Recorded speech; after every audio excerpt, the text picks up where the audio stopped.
Hey, what's up, Spartan Nation? Just getting a lot of few people come in here, hopefully, for episode 3 of the Spartan Nation Podcast with myself and Aiden McCrone. Um, yeah, so we've got a few things on the docket today. Obviously, big news this week with Michigan State basketball. Um, Tyson Walker and Malik both deciding to come back. So we'll get into that a little bit. I'm also going to talk about the spring game this Saturday for Michigan State football, um, and a couple other topics that we've got planned. So we'll go ahead and get started. Hopefully, you guys will kind of pour in here as we go. As always, if you have any questions, feel free to drop those in the comments, and we will answer as many of those questions as we can. Um, but yeah, so we'll just get right into it. Uh, Tyson Walker decides or announces on Monday that he's coming back for a 5th year. And then the next day, Malik releases his announcement that he's also back. So those were kind of the two big names that were question marks this offseason as far as upperclassmen about whether or not they'll come back. I think we talked about last week or the week before that we both had a fairly strong feeling that they would be back, but until you see those announcements, you don't know for sure. So I guess what was your initial reaction, Aiden, to um, first Tyson and then Malik deciding to return? Yeah, I mean, I wasn't really surprised by either, but it does kind of show, these guys do want to come back. I think both of them see kind of the potential that they had. They had a 4 game stretch down at the end of the season where they finished strong.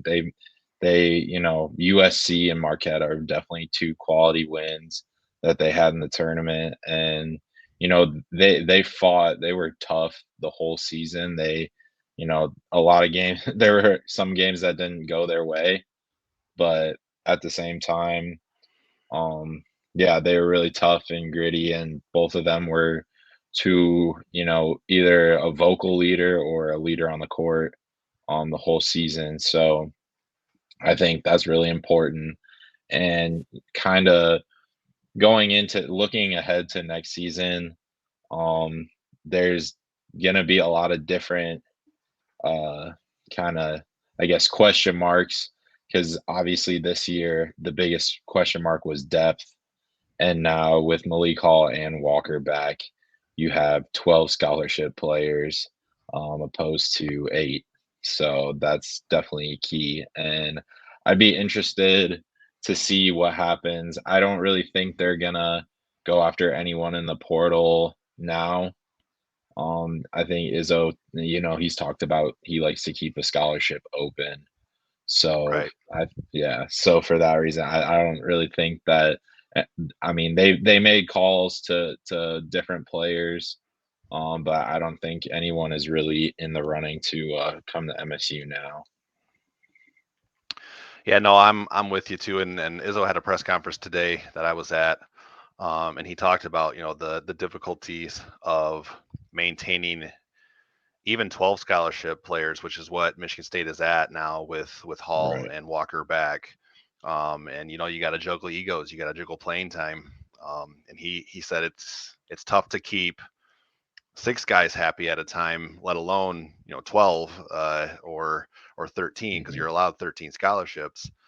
So it certainly sounds like Michigan State's roster is set for the 2023-24 season, assuming none of the current people on the roster enter the transfer portal. Obviously, Pierre Brooks has left the team, um, and announced his commitment to Butler. We might get into that a little bit later, but yeah, as far as the 12 guys that are on the roster right now, scholarship guys, it looks like Michigan State is set. And I mean, all of the initial way too early rankings. A lot of different publications came out with their way too early rankings, and I think Michigan State ranged for the ones I used for my story. I think Michigan State ranged from as high as number 6 and only as low as like 12. So obviously expectations are high for next year, and Mm-hmm. that only increases, in my opinion, with Walker and Hall back in the fold because of just with Walker, you have that go-to guy at the end of games. At least he was this last year for Michigan State, a guy who can score at all 3 levels, really good in the mid-range. I mean, how many crossover pull-up mid-range jumpers did he hit, especially late in games last year? And so he's kind of taken on that role as the late game guy for Michigan State. So, and he's your leading scorer. So obviously the um, the way he played this year, that speaks for itself as how important it is to get him back. As far as Hall, obviously he dealt with injury this year, and Izzo confirmed today that he had surgery on that injured foot. He said he called it a minor surgery on that injured foot to get some things corrected, and that after the procedure, the doctors kind of reassured him that he shouldn't have any difficulties with that going forward now that they've Mm-hmm. corrected some things. So that's good to hear. And hopefully that comes to fruition next season. Izzo also said today that he really did see a leap this past, like last summer, from Malik Hall from his junior to senior years, but we weren't able to see that on the court because of just the injuries that he dealt with. So I'm intrigued by what Malik Hall will bring next year. I'm intrigued by where he'll be in the lineup and in the rotation with that talented recruiting class coming in. So still some things to be worked out, of course. I mean, we've got to go through summer conditioning. Mm-hmm. The guys have to start playing together. Like you got to build some chemistry with these younger guys, and there's a lot to shake out over the next 6 to 7 months. But expectations are high, and there's no reason to think that Michigan State won't be one of the competitors for in the Big Ten and potentially for a national championship too. Yeah, definitely.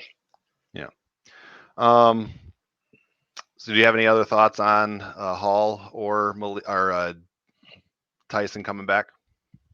I mean, not really. I mean, I'm pretty sure like I mean, everyone said, what the expectations are for next year, obviously, top 10, you know, I mean, there's a lot of people on Twitter talking about, book your tickets to Phoenix for Final Four Right. already. So, I mean, I'm not going to get too ahead of myself about that, but I do see there's a lot of potential. I mean, you look at kind of all the teams nowadays, like starting just past the COVID season. So starting with Baylor, Kansas, and now UConn, just having experienced guards goes a Right. long way and matters a lot. And all those three teams won the tournament because of it. So yeah, I mean, having that whole backcourt back and really the only contributor leaving being Joey Hauser, will definitely go a long way for next year. Right.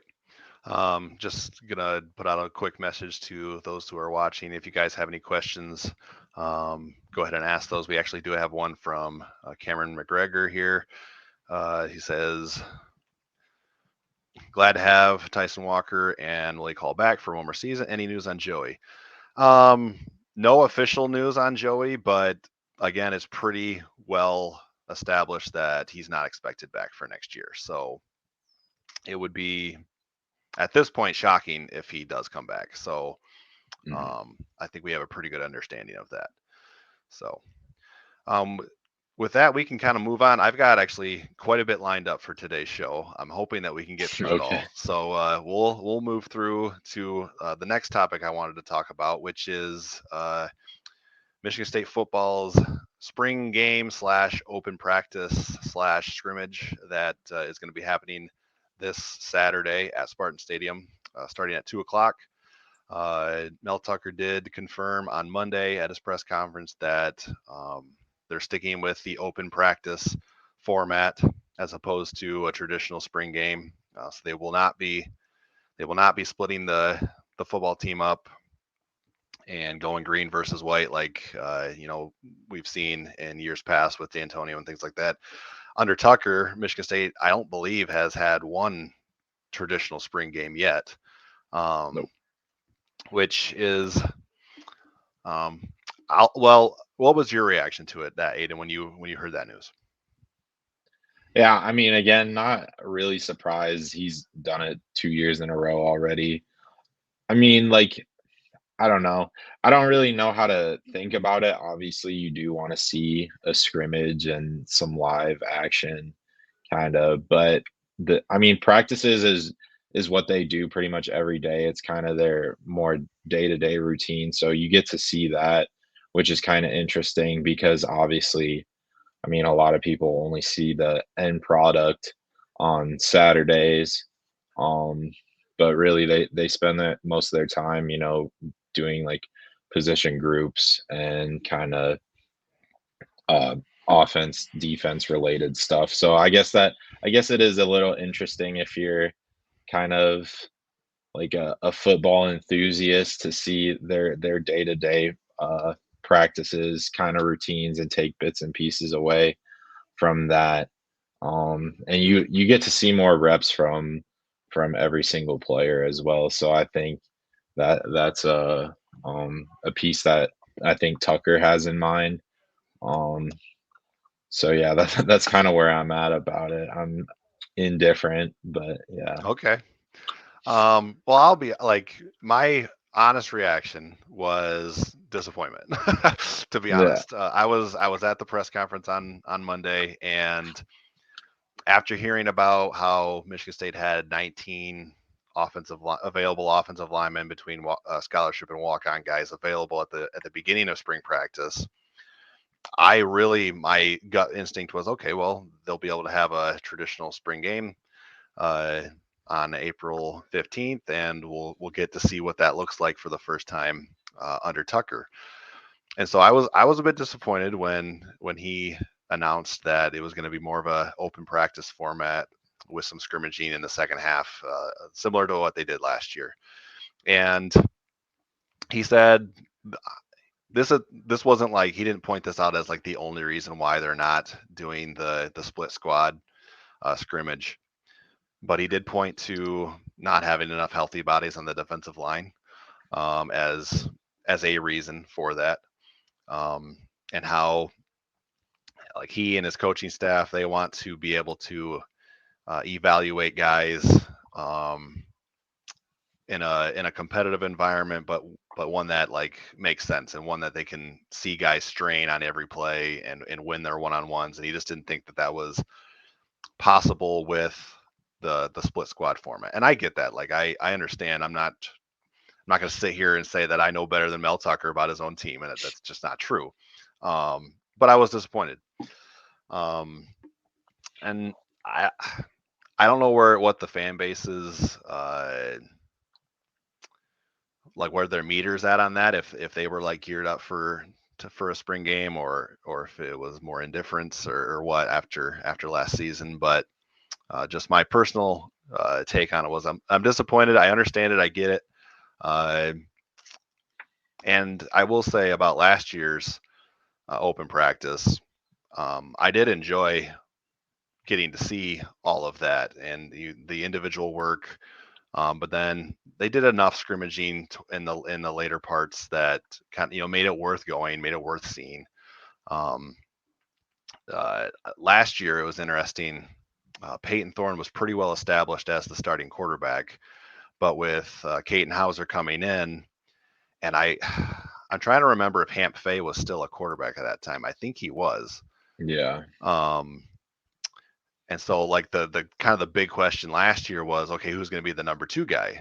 Noah Kim, Caden Hauser, or Hamp Fay? And so it was fun to kind of evaluate those three guys as they went through some throwing drills and things like that. Of course, you're not going to find out who the guy is in one day of Right. practice, but it gives you a chance to make your own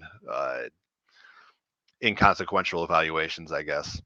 But then this year, the starting job is on the line, not based on one practice, but throughout this off season. So We'll get a chance to see um, Peyton Thorne, Noah Kim, and Caden Hauser go through all of those drills again, and interested to see that. Obviously, um, the offensive line too. The O line coach Chris Kapilovich talked about young guys like Keyshawn Blackstock and Stanton Ramil and Cole Dellinger, and pointed them out as guys who were already kind of turning heads in practice, even as first year guys at Michigan State. So I'm interested to see what those guys look like as well. Is there anything we're going to be there on Saturday? Is there anything maybe outside of those two topics that I brought up, quarterback and O line, that you're interested in seeing?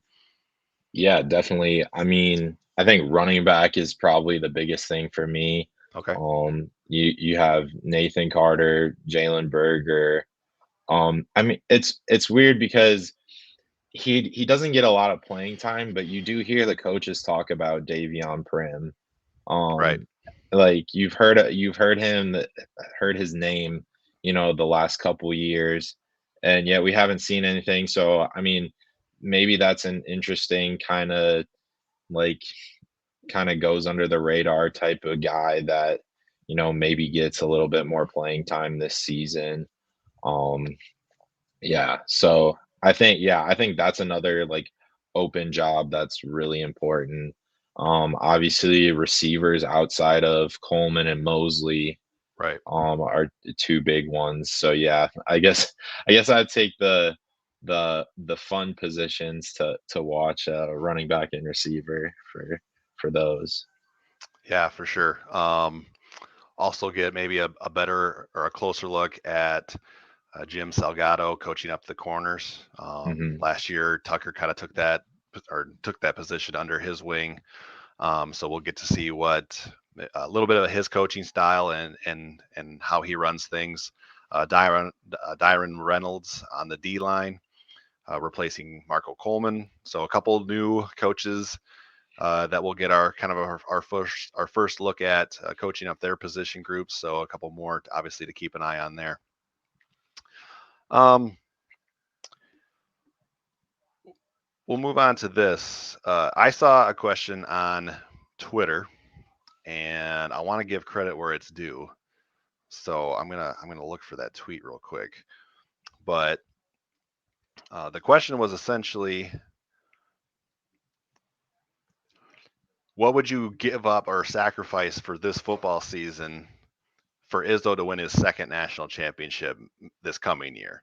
So, in other words, how bad of a football season would you expect, or would you accept, in order for Izzo to win his second national championship in basketball? So, I will pose that question to you, Aiden, while I look up the author of this tweet. So, what's your initial thoughts on that?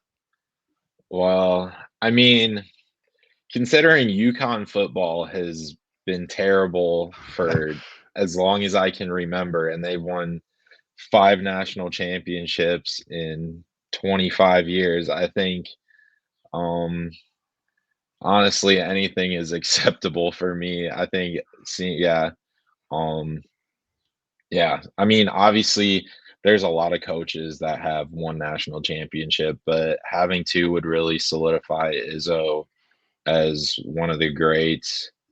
Um, so I mean, not that he isn't already, but it really would just show like he did it also about 25 years apart too. So that just shows the longevity as well. So honestly, a national championship is, a national championship and that's with you forever. So if MSU went 0-12, like, there's no hard feelings, towards the football program, but yeah, it's a national championship, and that really trumps everything. Funny because like when I saw this question and I did look it up, it's Real Shardy is his at the Real Shardy on Twitter. His name's Anthony.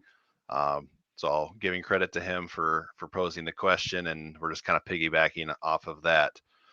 Um, it's funny, like when I saw that question, that's immediately where my mind went to, was like, I mean, 0-12. Like, if they don't win a game, but you guarantee a national championship, and not just a national championship, but Izzo's second national championship, almost almost a quarter decade after his first. So just kind of validating.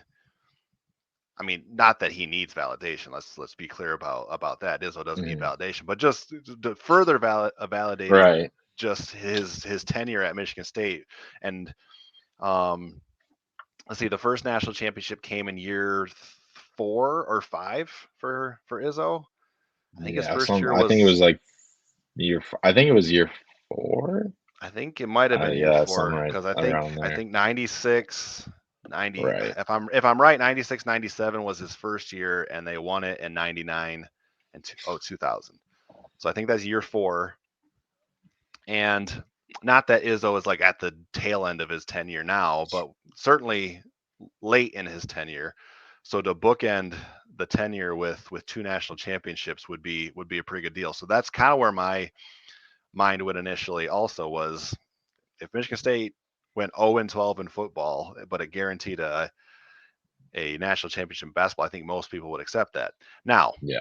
then I looked at the schedule again, the football schedule, and I was thinking, man, you open with Central Michigan and Richmond's an FCS team, so you're accepting an FCS loss if the answer is 0-12 in order to win the national championship. Does that change anything?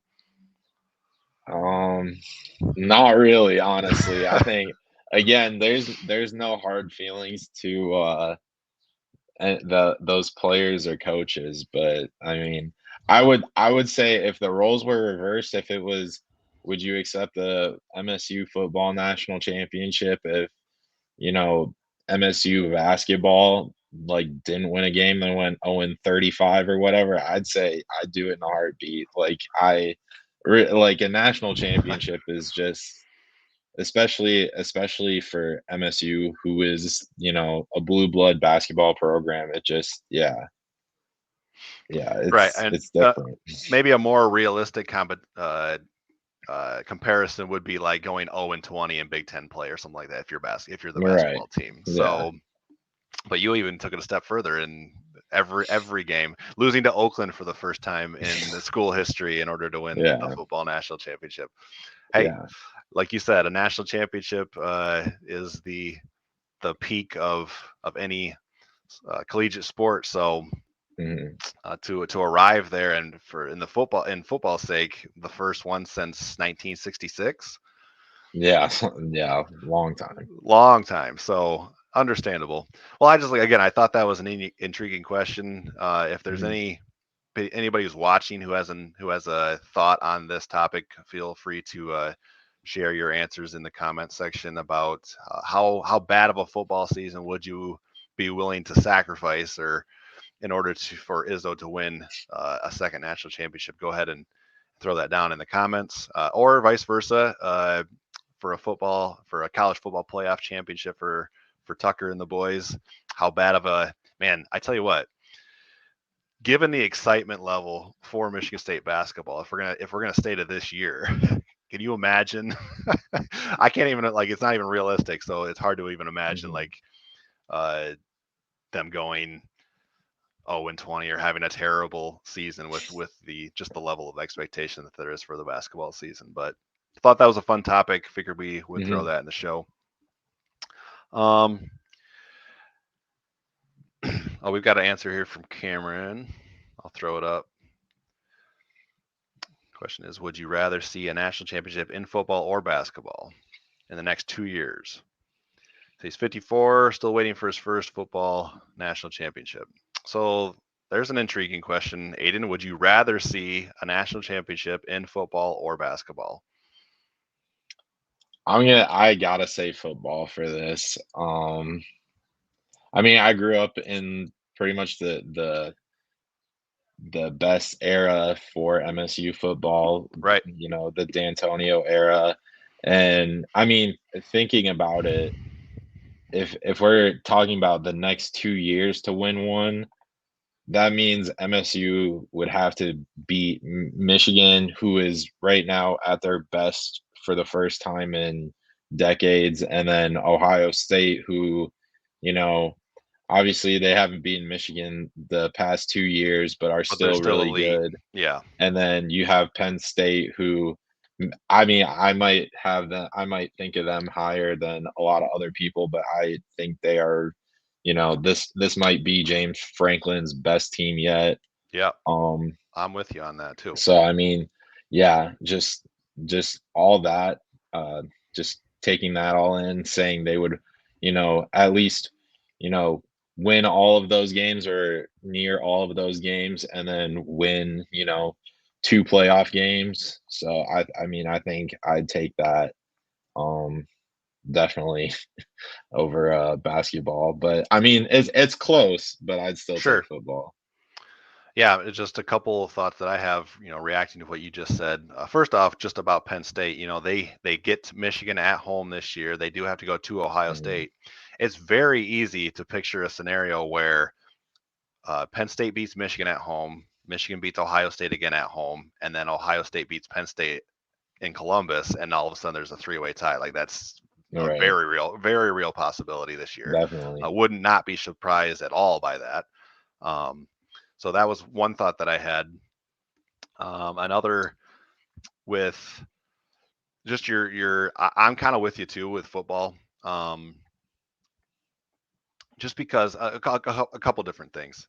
First off, as I said before, Izzo doesn't need the validation of a second national championship. It would kind of launch him into another realm of maybe head coach like all time to have multiple national championships. Like all of a sudden you're right there with Jay Wright, and maybe I mean they're probably comparable with Jay Wright just because he wasn't at Villanova as long as Izzo was at Michigan State. But it does move you into that category of a multi-time national championship winner if Izzo were to win another one.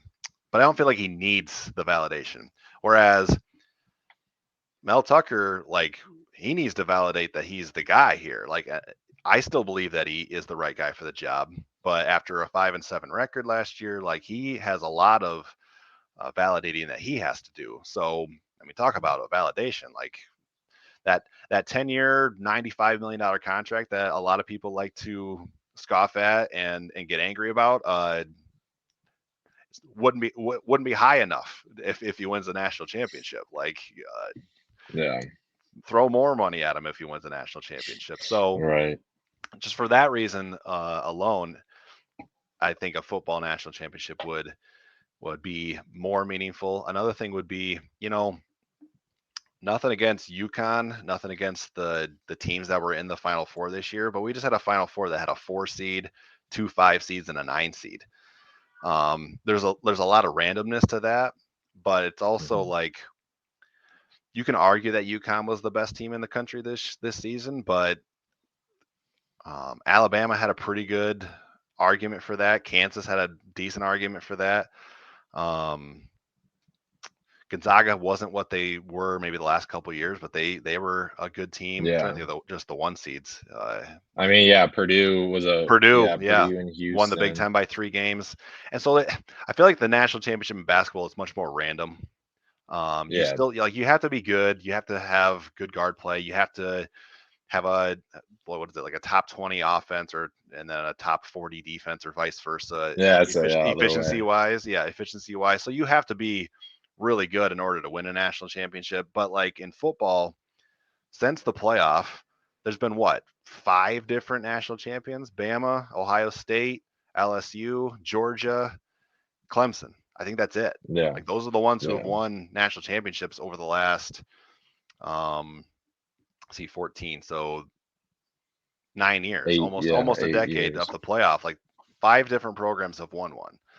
Mhm. And you can go back prior to that in the BCS and Bama adds a couple more to their resume. You throw Auburn in there, you throw LSU or Florida State. So a couple Mhm. more, but like winning a national championship in football is so difficult. Like that's kind Right. of one of the reasons why um, I expected the football team to take a small step back from 11-2 from 2021 to 2022. I was thinking I was around 8 or 9 wins is where I was thinking. Obviously, they didn't live up to that, but like I kind of rolled my eyes a little bit when I heard some of the national championship talk from Michigan State players, maybe a coach or two, and then the fan base kind of ran with that.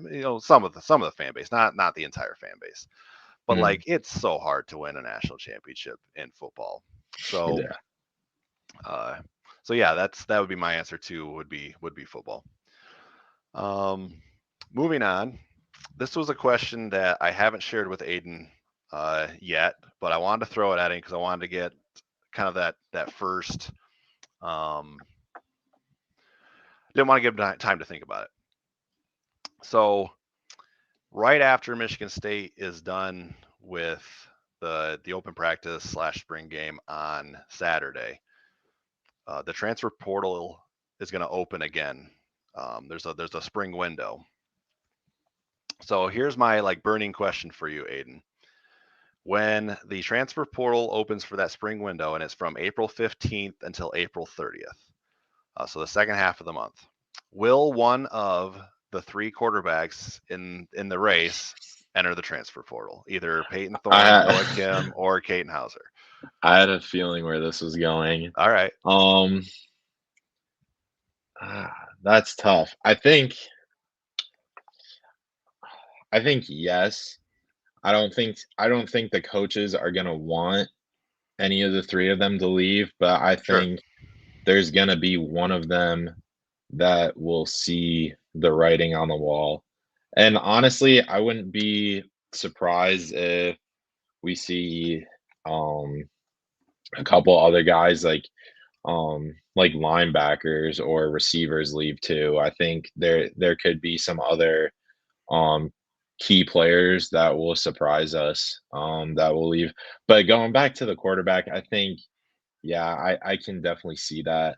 Um I mean, I think all three of them have really bought into the culture and really they really like playing for Jay Johnson. Obviously, he's the quarterback's coach and the offensive coordinator, so I think they really buy into his system as well.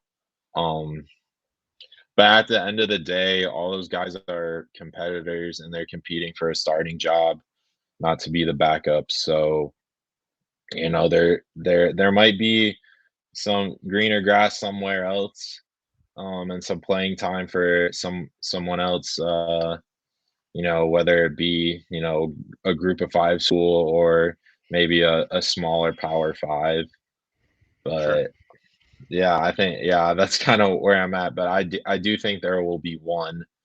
Um And honestly, I I think it's gonna come down to Hauser or Kim. I don't think it's gonna be Thorn if one of them leaves. But yeah. Okay. Um, yeah, I'm kind of in the same boat too. Like somebody a couple weeks ago, Jay Johnson had media availability, and he said, that all three guys were getting pretty much equal reps and things like that. Um, and again, the spring game or open practice or whatever you want to call it, they're calling it Spartan Kickoff or Spartan Football Kickoff, which I thought was kind of weird that you're not just calling it the green and white game or whatever. I thought that was strange, but somebody has an inkling, I believe, or will have an inkling that they're in third place, and whoever that guy is obviously going to have there's going to be a pretty strong pull to the portal for that guy.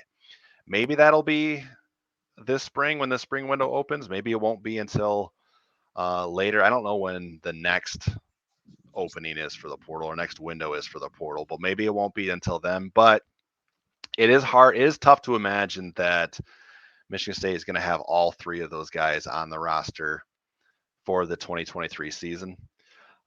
It would be a good thing. Like, don't get me wrong. Like, you can never have too many backup quarterbacks for sure. Like, you want to have one established starter, absolutely. But depth at quarterback is so rare now in college football. So if you take all three of those guys into the season, you're feeling really good about the position as a whole. I would imagine.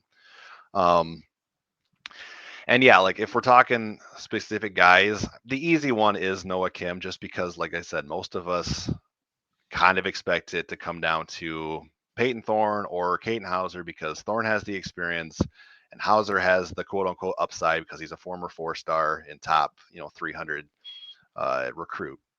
So Kim definitely gets overlooked. He actually had media availability, I think yesterday. I haven't watched his interview yet, just because it's been kind of a crazy week. But definitely wanted to get his insight into those things, and I'll watch that maybe later tonight or later this week. But so he would be kind of like the easy one to throw out there.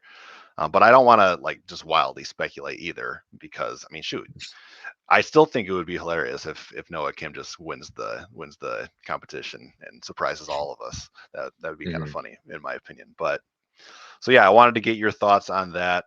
Um, you brought up other uh, position groups, and I don't want to get into specific names because I don't want to act like we're speculating or we know things that we don't. But are there certain position groups that either you're concerned about maybe losing some guys, or wouldn't be surprised for certain groups to lose a guy or two to the portal during that spring window?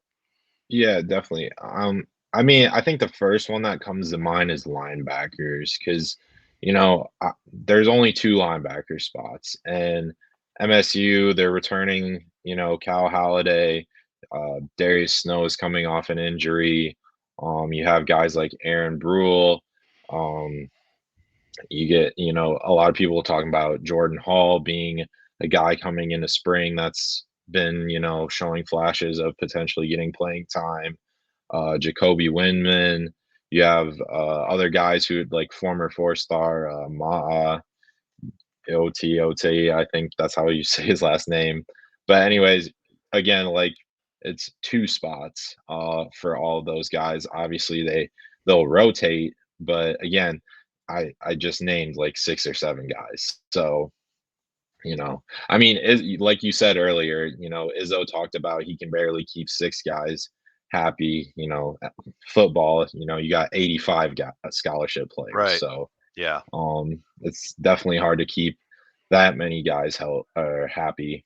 So for that reason, yeah, I think linebackers, I think receivers. I mean, we've seen a lot of Jerron Glover in a lot of in some spring videos and kind of some clips that they've shown.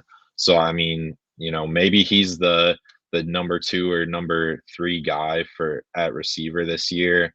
And that might, eliminate a couple other players.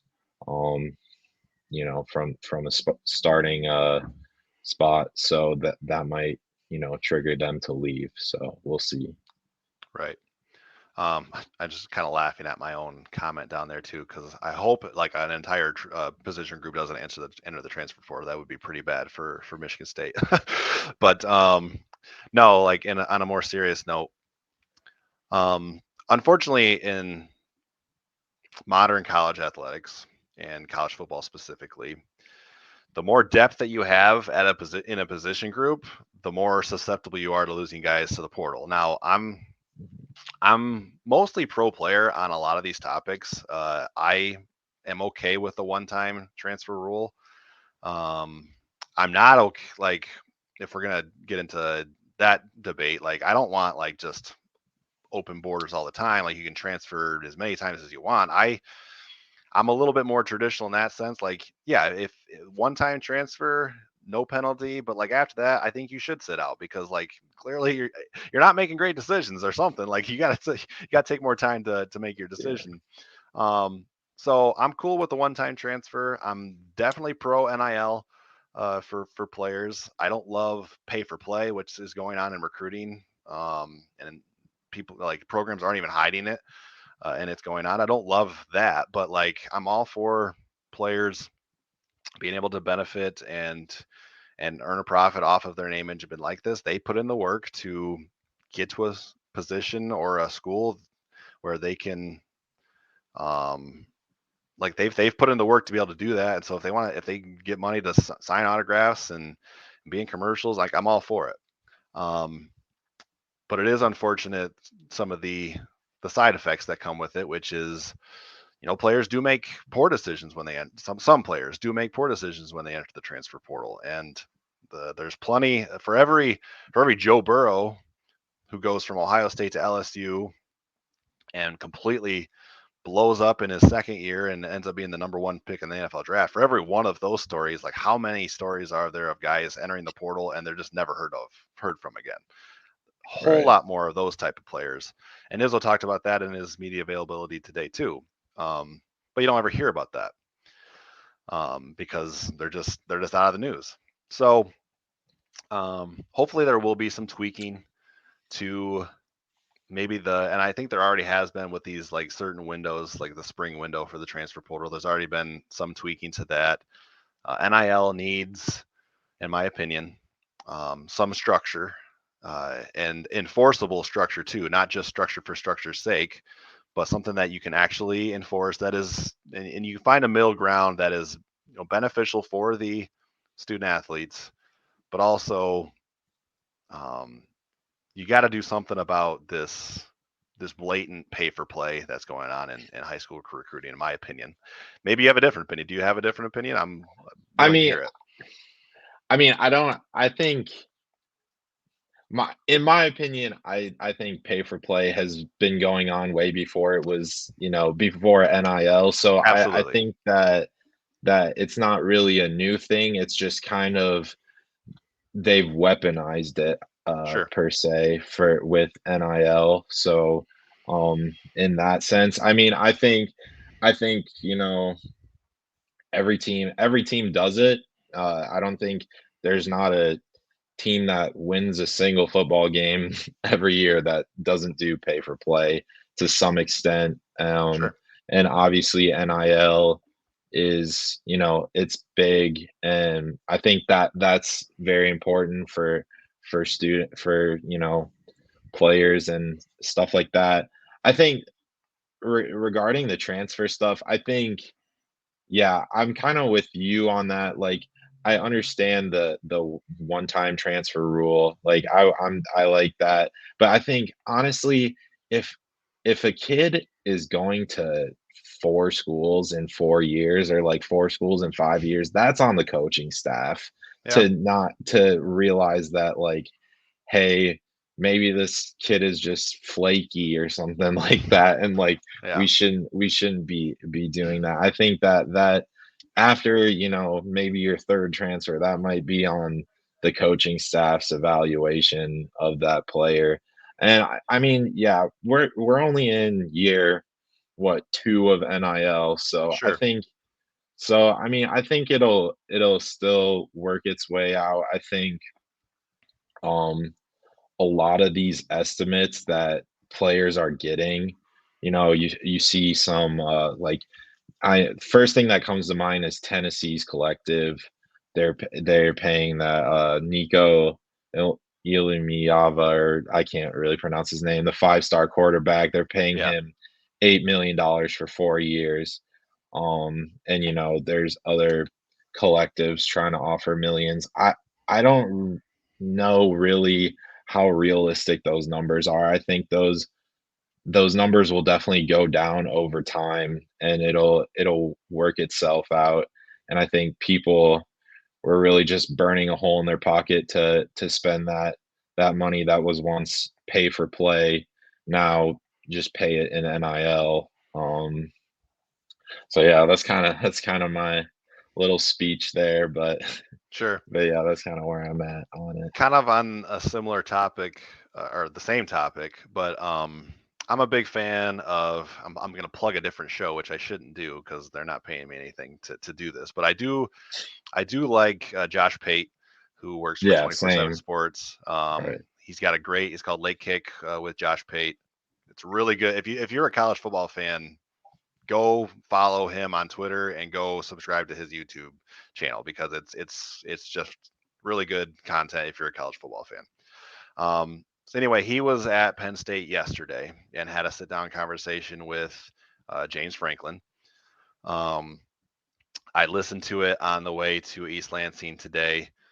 for Izzo's media availability, and they talked about, um, to your point, the fact that pay for play has been going on since college ball, or for a long time in college football.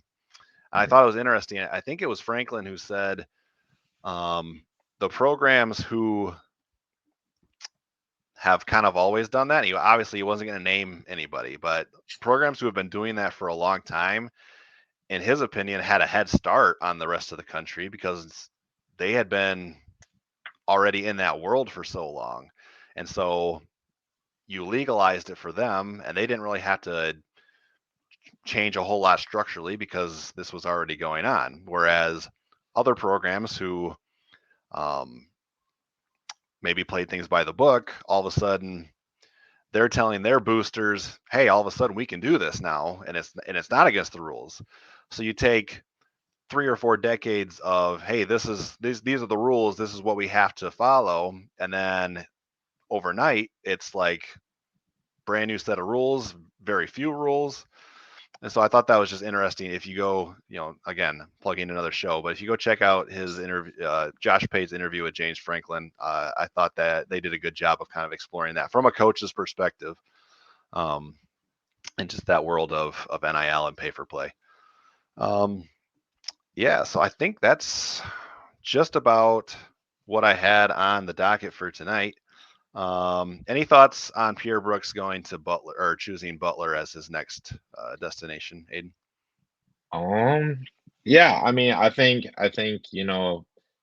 I mean, we talked about this before, but just kind of the MSU players that have transferred in years past recently, just kind of finding your level.